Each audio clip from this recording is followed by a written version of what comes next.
About the link between multiple sclerosis and cardiovascular disease. If we haven't met, my name is Pam Bartha, and I'm the author of Become a Wellness Champion and the founder of Live Disease Free.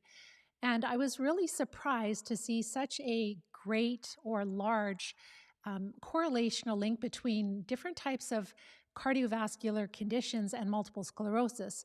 That's something that a lot of us, that like myself, I was super healthy, I was young, and I live healthy, so you wouldn't think that I would be prone to cardiovascular disease. But once you understand the link between chronic diseases like multiple sclerosis, but other diseases also, and parasites, then you really understand why that link is there.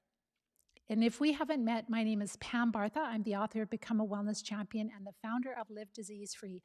I was diagnosed with multiple sclerosis 35 years ago. And at that time, I was told there was no hope for me. I was told that I would be completely disabled in time. And I was devastated because I thought I was a healthy person.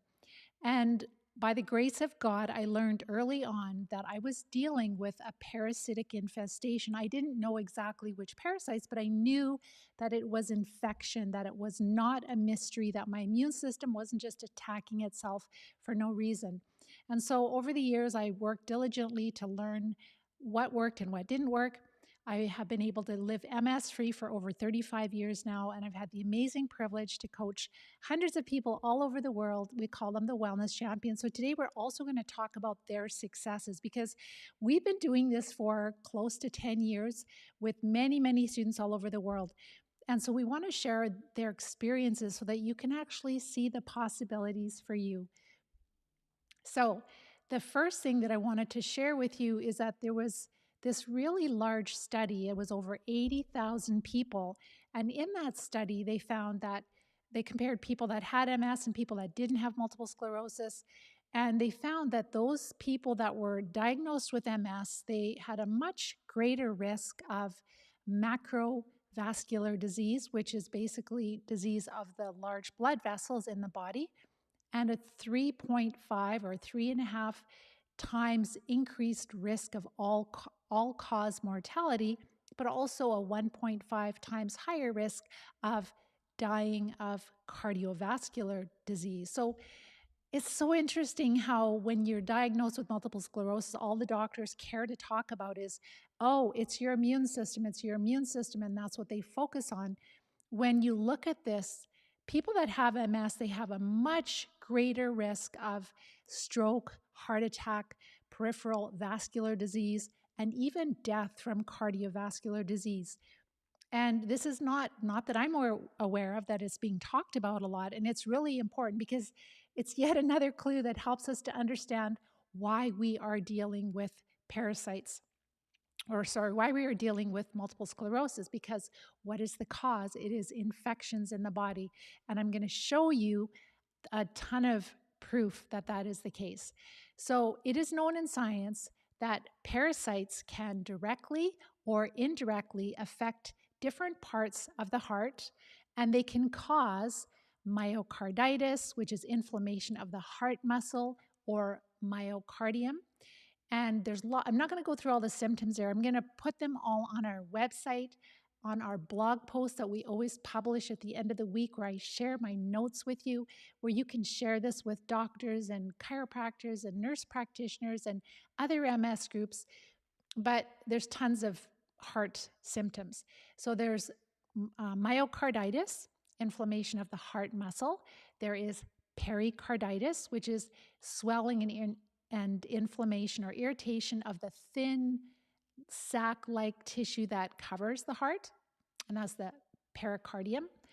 Also, and it's known that pericarditis is caused by different types of infections, some bacteria, fungi, again, lots of different symptoms. And then pancarditis is basically when you have inflammation of the entire heart. And then there is also parasites cause pulmonary hypertension, which is a type of high blood pressure that affects the arteries in the lungs and in the right side of the heart. So today we're going to talk about the heart. So it causes high blood pressure that affects arteries in the heart. And there are I've shared tons of different types of parasites that are linked with multiple sclerosis more commonly, and others that we'll talk about that maybe are not, there's not a lot of research on it yet, but remember that the research shows that when we have multiple sclerosis, we are in a state of dysbiosis. We are out of balance. The microbes in our body are out of balance. We have too many disease-causing microbes and not enough health-promoting microbes. So think about your lawn. If you ever had a lawn that didn't get watered properly, didn't get managed properly, and it started to get overgrown with weeds, you don't just have dandelions, you have other types of weeds that move in also. And that's exactly what happens inside of us. And I explain that a lot more in my masterclass training. If you haven't watched that, watch that later. I'll share with you how you can get that. But it's really important to understand what we're dealing with. We're dealing with multiple infections, and that's probably a big reason why we haven't found the single magic pill or magic bullet cure for treating multiple sclerosis. And also we're focused on the wrong type of treatments because we're focused on the immune system, that the immune system is the problem, and that's not the problem. So today, again, we're talking about heart disease in multiple sclerosis. And the research shows that we have a much higher risk of all kinds of cardiovascular disorders, but also death from cardiovascular disease when we have multiple sclerosis.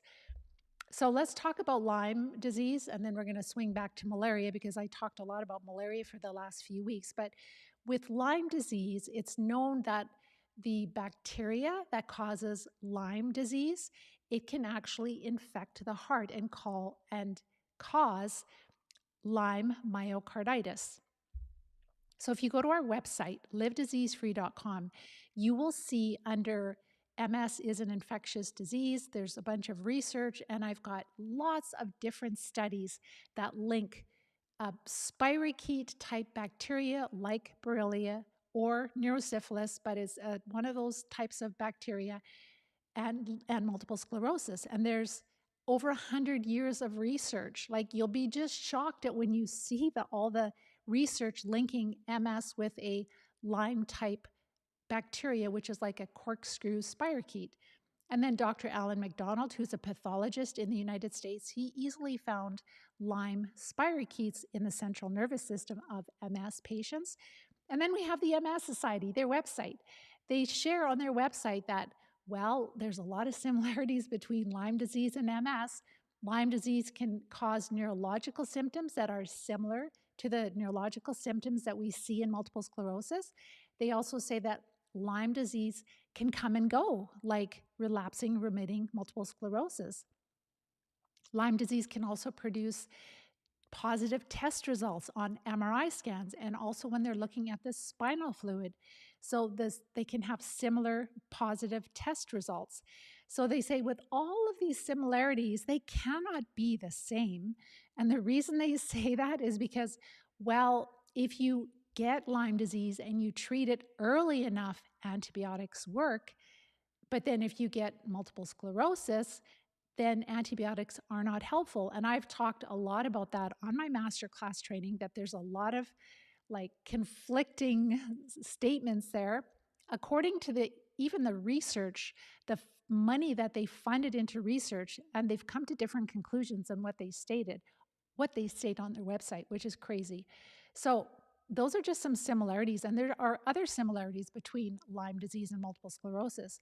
So they know that when that bacteria that causes Lyme disease, when it gets in the central nervous system, they call it neuroborreliosis, that it causes very similar, they're called open ring lesions, and they would be very similar to the MS lesions and similar locations in the central nervous system.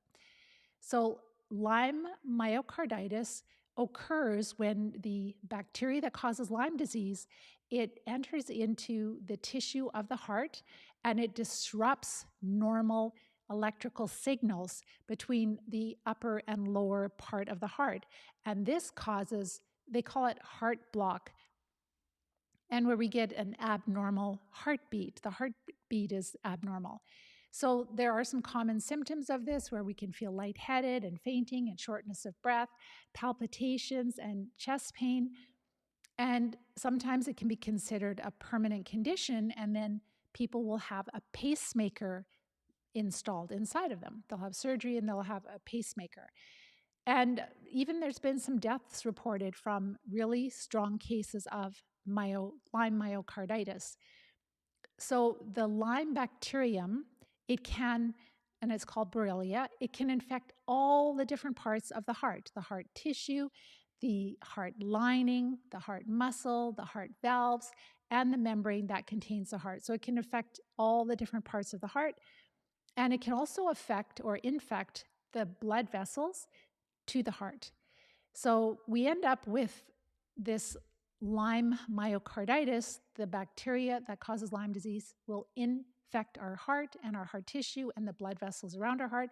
We get inflammation, and the inflammation is, think about it as kind of like a war zone between your immune system that is trying to kill, destroy, and remove all of these awful bacteria that are causing tissue damage. So even with war, there is tissue damage, and that's what happens when we have inflammation.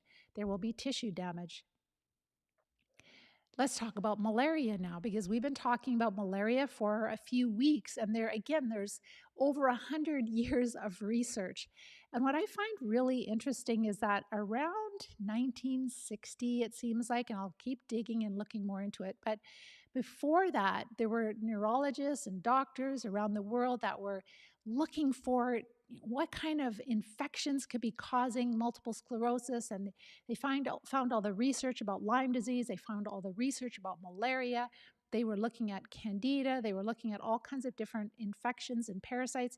And then all of a sudden, it seems like almost like the 1960s, everything got dropped. So not only the malaria research, where they were having people have pretty much full recoveries from using drugs that would treat malaria, and same thing with treating Borrelia, which is causing Lyme disease. And I shared in my last video that all of a sudden in the 1960s, there is this group that started to really influence how or the way that MS is diagnosed and treated, because they were really focused on, okay, it's just an immune system problem. It's not infections. We don't need to look there. There's no value in looking at infections. And that's where there was a shift away from trying to find the root cause, trying to find infections that could cause neurological symptoms in multiple sclerosis and treat these infections, and then we don't have those symptoms anymore.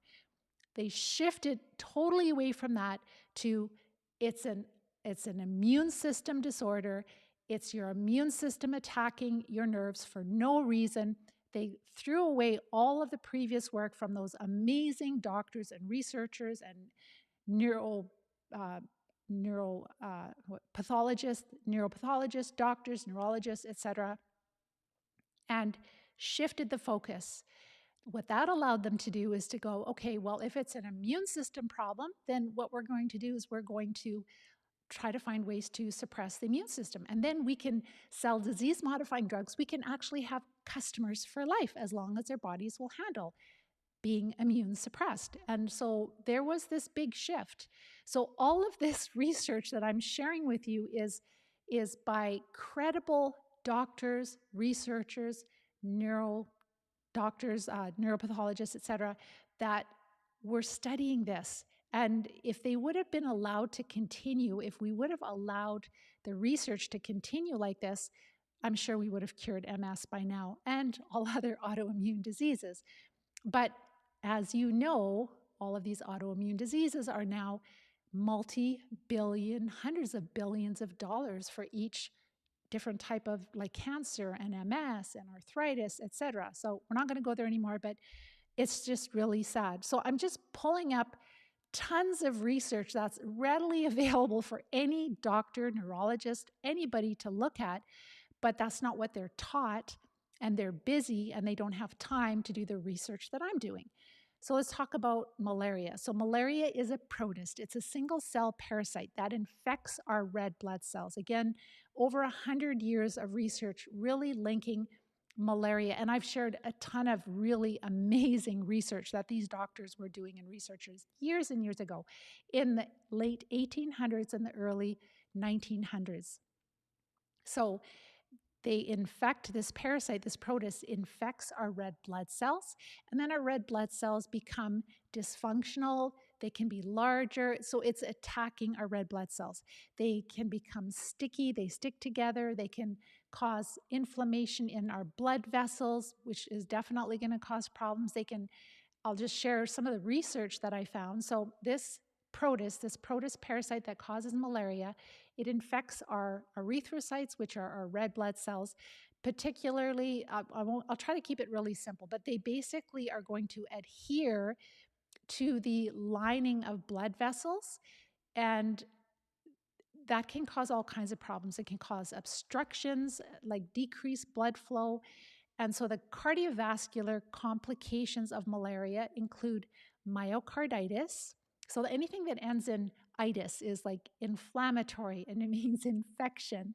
So myocarditis, pericarditis, we talked about all of that before, and cardinal effusion, and then ischemic disease, which is basically like obstructing blood flow, decreasing, can be a full blockage or just decreasing blood flow, and heart failure. All of these conditions they occur or can occur with malaria. And I wanted to share something really, really significant. So, is like we're so focused with multiple sclerosis that it's your immune cells, it's your T cells, it's your B cells, they're causing problems, we have to shut them down. But then I shared research like back from the late 1800s, early 1900s, where these doctors knew that the parasitized red blood cells, they would block small capillaries, little tiny blood vessels inside of our brain, and they would cause hemorrhages, which the blood vessel would break, right? There's pressure built up and they would break open. So then if you have these little blood vessels, little capillaries that are in your brain that become plugged and burst, and then what is your immune system going to do? Your immune system is going to go, oh my gosh, there's a big mess up. We got to clean up. And oh, there's red blood cells that are infected with parasites. We've got to get rid of those parasites. We've got to get rid of the diseased, damaged red blood cells. We've got to clean up the mess. And isn't it interesting that in the center of every lesion is a blood vessel?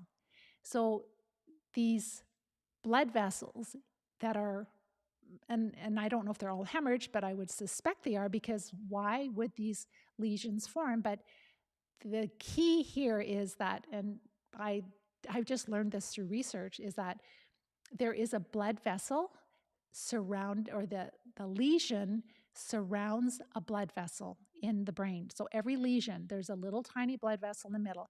Another interesting thing too is we know that red blood cells, they have a lot of iron in them. So you would think that if there's a little blood vessel that hemorrhages, that breaks, that there's blood leaking into that area. It could be very small, right? And then there's going to be iron from those red blood cells. And so back years and years ago, those researchers found that there were these rings of iron around the outside of the lesions. How would all that iron get there, right? Well, we know that red blood cells are higher in iron than, I would say, probably any other blood cell. So if there's going to be, red blood cells that are damaged and destroyed, there can be a ring of iron left. So it's so interesting that, like, maybe with all of this information, maybe that multiple sclerosis is even more of like a cardiovascular disease caused by parasites, not an autoimmune disease caused by your immune system attacking itself for no reason. So that is really interesting. Let's talk about tapeworm larvae. So Dr. Alan McDonald, he is an amazing, amazing pathologist. He really deserves to win some awards. I hope that he gets some awards someday for the research that he's done. And he's done this research because he's passionate about it. He's a very humble man, from what I can see with listening to his lectures. Very smart, but very humble. He's done all this research like on a very conservative budget, so it doesn't cost millions of dollars to do this research.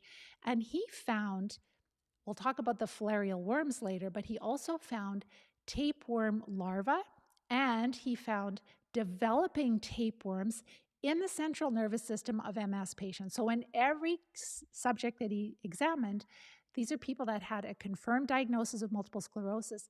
They had died. Their remains were preserved in brain banks. And so he was able to access that and looked, and he found that these tapeworm larvae, which are the immature form of the tapeworm, they were present in every single MS subject that he looked at. And in, I think, 2 of the cases, he found developing tapeworms in the central nervous system. So we know that if we've got tapeworms in our central nervous system, we probably have them in our intestines, because usually it's the adults that will produce eggs, and the larvae hatch, and the larvae move to different parts of the body. And there is a condition called neurocysticercosis when these little immature tapeworms get into the central nervous system, and they actually will form little cysts or little bladders. And so when we have an infection of tapeworm, it's known, so this is a worldwide problem. You can get tapeworms in any country, and it can be passed from, on produce, pets, whatever, maybe working in soil, usually working with like feces, like cleaning up stool from animals, etc. Myocarditis for sure. And we know that these little cysts, the little larvae, can end up in the heart also. Let's talk about schistosomiasis, which would be blood flukes, but we also have to consider intestinal flukes. So remember that parasites can directly or indirectly cause heart disease. Sometimes they directly cause inflammation because they're located in the heart tissue with the lining or the heart or the vessels around the heart. But sometimes it's things they produce that can really cause inflammation in the heart too. So schistosomiasis is a blood fluke, and it's a lot more common than we realize, and it can cause a lot of bladder issues. It can cause a lot of other issues. It's a blood fluke. So it's like a little flat, almost looks like a little piece of liver, flat and small, but usually wider than the roundworms. And it can lead to potentially life-threatening cardiovascular events. And there have been published reports of people that had schistosomiasis and had myocarditis, pericarditis, myocardial ischemia, and that is the reduced blood flow or obstructed blood flow with this disease. So huge. And then patients also could have pulmonary hypertension again. So this is where they're having more higher blood pressure with vessels that are around the heart. And that can be caused by the schistosomiasis, the fluke, the blood fluke. Also candida. So this is something that a lot of us back in the day, like 35 years ago, that's really the only parasite that they were talking about was the fungal candida. That's a type of fungi. And if you've had a lot of chronic, and I would suspect that this isn't super common unless somebody has like systemic heavy candida overgrowth, but it can cause endocarditis, infection and inflammation of the heart's inner lining. So basically, any type of infection can be involved with causing issues with the heart. I don't know about any, but a lot. Let's talk about filarial worms. So filarial worms are little tiny roundworms. They could be the size of a dot. Like if you took your pen and you put a dot on the paper, they can be that small and maybe even smaller. And they're a common parasite in dogs and other types of, related to dogs, even coyotes probably, and they can pass them back and forth. And so they're prevalent in areas of the world, and they can impact humans. So a mosquito very often is going to infect a dog, and we could potentially get them from mosquitoes also. But this little tiny roundworm, it develops deep in the skin, and then about 3 months later, it moves to the right side of the heart. So this is a type of little roundworm that can infect humans, and it affects the heart. Adult worms can live in the vascular beds and induce myocarditis, or they can cause myocarditis. And then although adult worms have not been found in the heart and major blood vessels of humans at autopsy, sorry, they have been found. That's a big mistake there. So, although adult worms have been found in the heart and the major vessels of humans at autopsy on several occasions, the usual findings is of immature worms, so the microfilariae, and they're located, and sometimes they're located in partially blocked small pulmonary arteries. So, of course, they would, if they get into small arteries or small blood vessels, they're again going to cause blockages. And there are other species, so other cousins of these little tiny worms, and we're not even told, we don't even talk about this with heart disease, do we? In the years, like previous years, it was all, oh, you're having a high fat diet and that's what's causing your heart disease. Then we learned that that was completely inaccurate. Everybody went off of fat, off of healthy fat, and then they started to have a lot of sugar. And then they found their heart disease was a lot worse because it would feed these parasites that are causing all of these different kind of heart conditions. Remember I shared last week that a lot of these microbes, they live in an anaerobic environment in our body. So unless they're like in the lungs where they have a lot of oxygen, they don't have oxygen. That's what anaerobic means. So when they need energy, they need food. And the easiest way for them to get food is through fermenting carbohydrates. So they love sugars and carbohydrates. That is their best source of energy, food. And that is what they want. And so when we decreased our fats because we were told that that caused cardiovascular disease, and then we increased our sugars because, well, that's okay. We weren't told anything. And then we end up with a lot more cardiovascular disorders. And a lot of the real hero doctors that I follow, they know that when we have, let's say, and number two, let me backtrack. So number one, with the high cholesterol, there's a lot of inaccurate information. If you listen to the newer doctors, the way that they were recording the cholesterol when they were saying it was too high when it wasn't, then people would end up, more of them would be ending up going on medication than necessary. But talk to your doctor about that. But the big thing is that they know, the hero doctors, they know that when we have let's say, cholesterol issues, that is a sign that we have inflammation in the blood vessels. And we know that a lot of these parasites can cause inflammation in our blood vessels. I've been sharing that with you. So then your body is going to produce extra cholesterol to offset the damage of that inflammation. And so that's why just going low carb really helps to settle down and to stabilize the cholesterol. And cholesterol is actually, in the right amounts, it's super healthy for you. And our body is doing that to protect us. So that's why we want to get to the root cause. We don't want to live on a cholesterol medication. We don't want to live on high blood pressure medications. That's another thing. So this hypertension, when you stop feeding the infections, you go low carb and you increase the healthy fats, people notice that their blood pressure normalizes, that their cholesterol normalizes, that their heart arrhythmias, their racing hearts, all of this stuff slows down. We had one student that, not last Christmas, but the Christmas before, and that was before she started the program, her heart was racing so bad that she didn't know if she was going to make it. That would have been through the Christmas of 2022.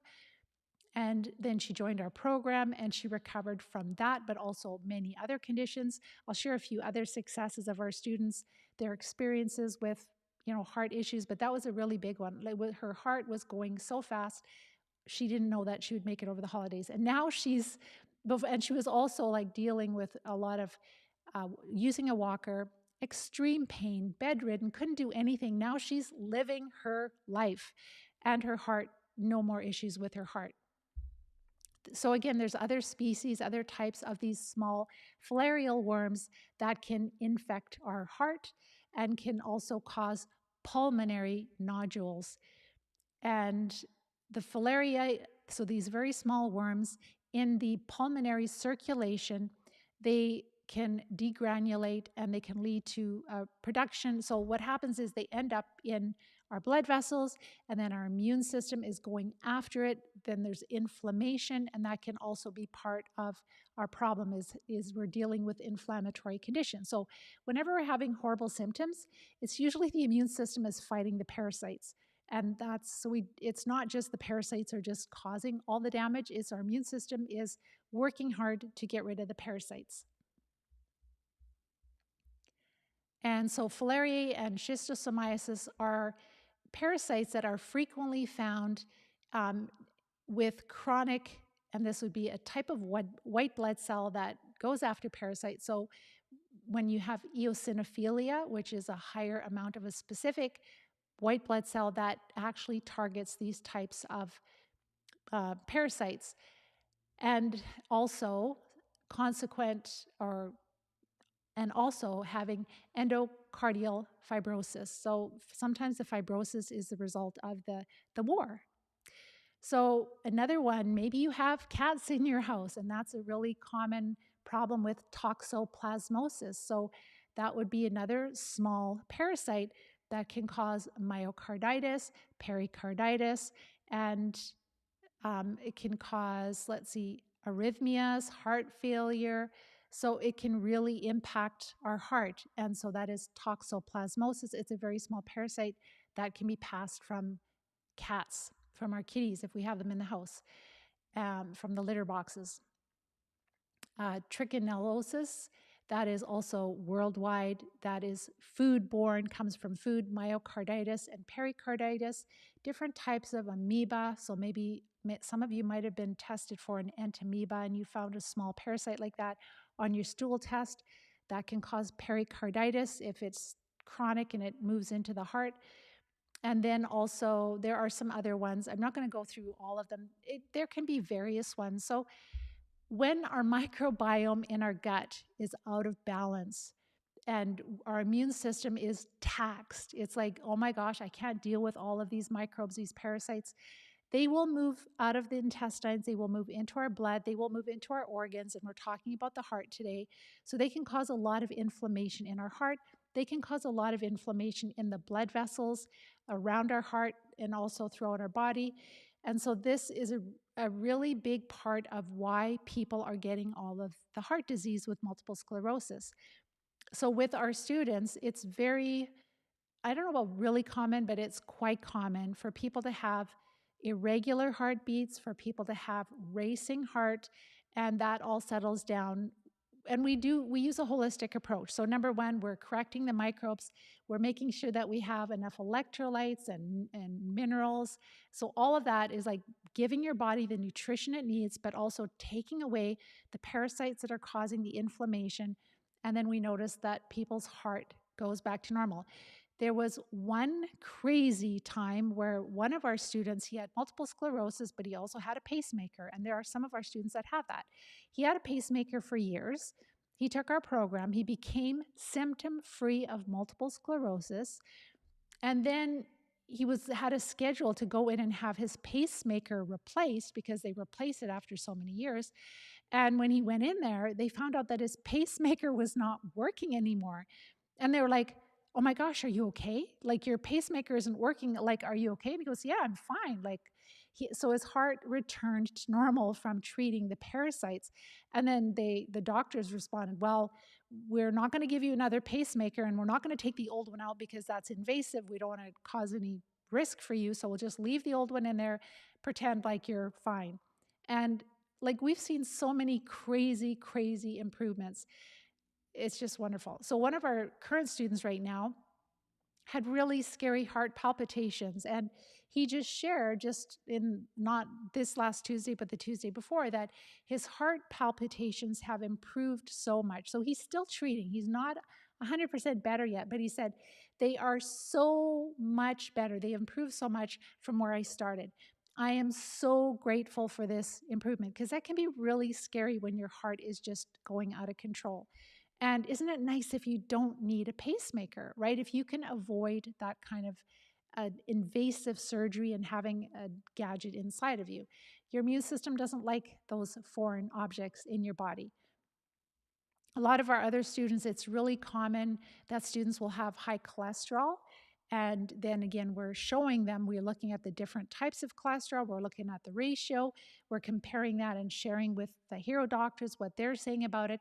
And then they're going on the Live Disease-Free diet, which is a higher fat, lower carb, and all of their symptoms stabilize. They're able, and their blood pressure normalizes. So if they're on high blood pressure medication, they have to make sure they monitor it, because with diet only, their blood pressure is returning to normal, and then their medication would make their blood pressure too low, and then they would feel awful.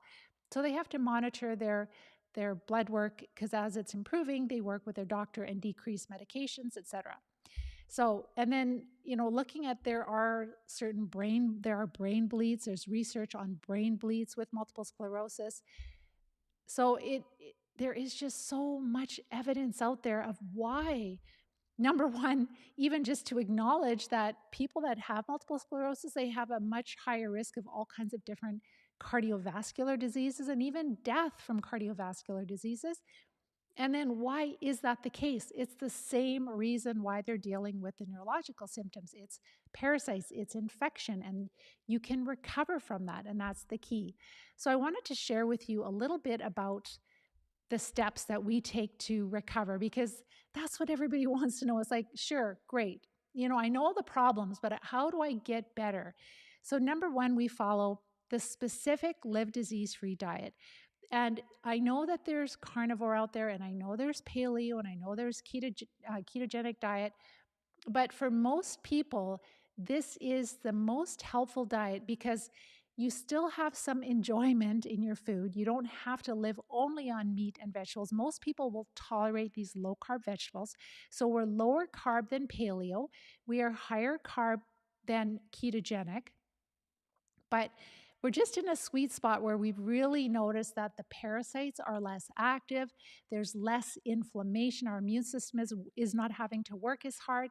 And then we're noticing significant symptom improvements, like really big symptom improvements. So that's the first step.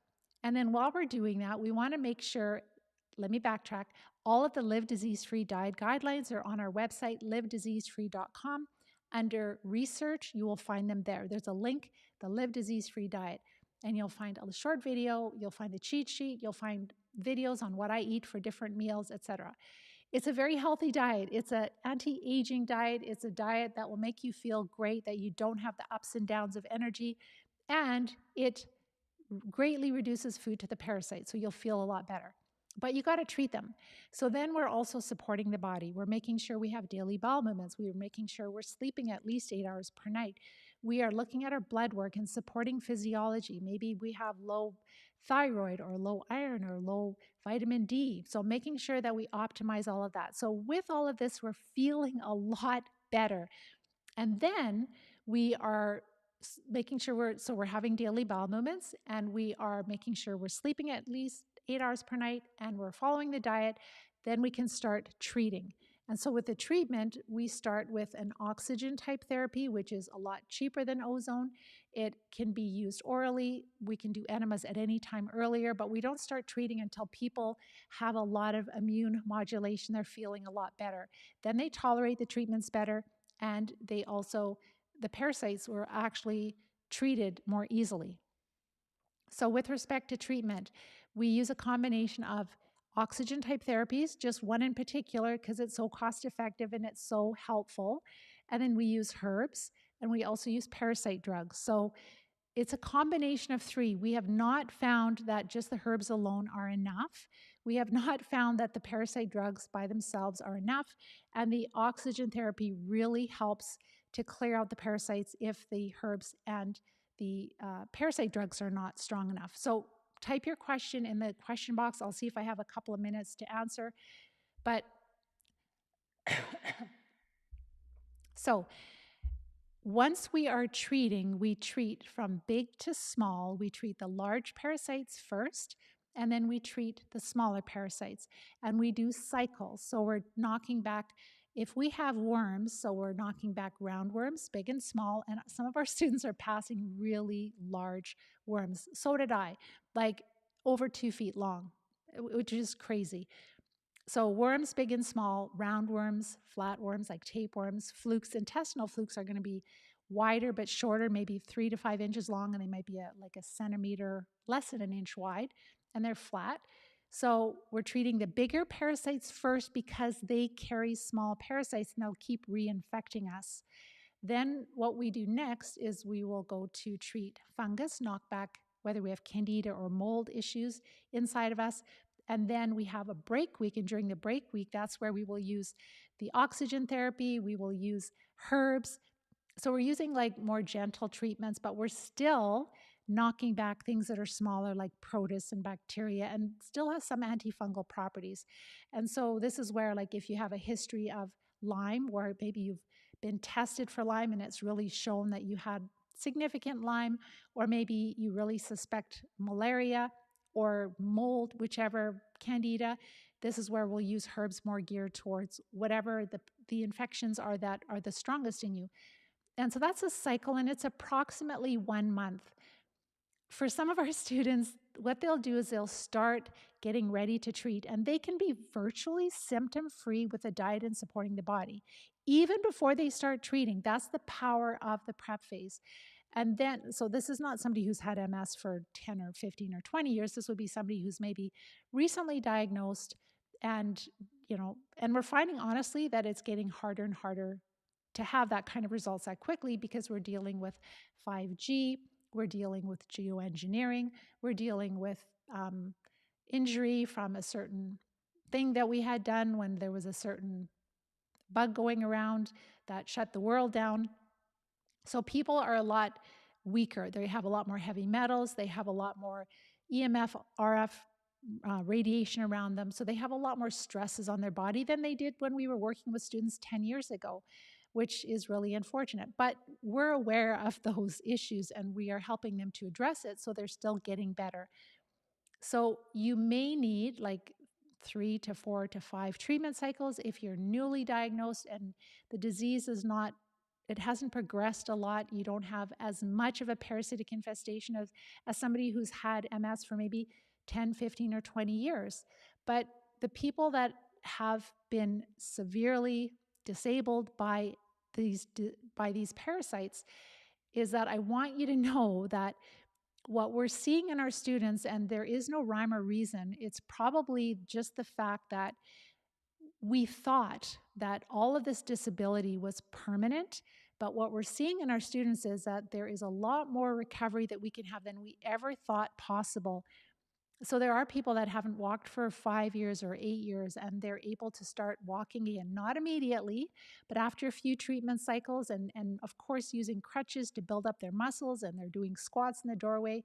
But you can stop the progression of the disease by treating the parasites. You can heal your heart.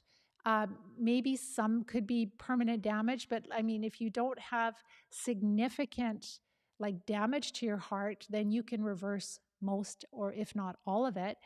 And the same thing with other neurological symptoms. So you can stop the progression, no longer have to worry about heart disease, and you will have more recovery than you ever thought possible. And that is why I wish this would go mainstream. I cannot wait till it goes mainstream, till the doctors start to embrace this, until the doctors are allowed to start to embrace this. It's like in some countries like Canada, it's virtually illegal for doctors to treat parasites. Like they have to do a stool test, and the stool test will come back negative, and they go, sorry, can't do anything because I get into trouble with my license. And it's just awful. All right, I'll see if you guys have any questions. Yes, parasites can cause angina pain, absolutely. So remember, they can cause blockages, they cause swelling, they cause tissue damage in all the parts of your heart and also in the blood vessels, right? You're so very welcome. And okay, I got that one. Slice in rice. I'm not sure what that means. All right, so with treating the parasites, again, it's really important that you treat long enough. So you want to treat, like if you're symptom-free, if you're completely symptom-free, it's good to treat a couple of more cycles because we know that some of these worms can lay hundreds of thousands of eggs in a day. We know that they can also live under biofilms, like whether it's the parasite themselves or their eggs or their larvae. The immature forms can live in underneath biofilms where it's like a little tent they're hiding under, and it's really difficult for the medication to reach and also our immune cells. And then we know that certain ones like the tapeworm larvae, they can produce little cysts, and also Borrelia can produce cysts, and those are kind of a harder structure for our immune system or medication to get at, and they can lay dormant in different parts of our body for probably years until the conditions are right for them.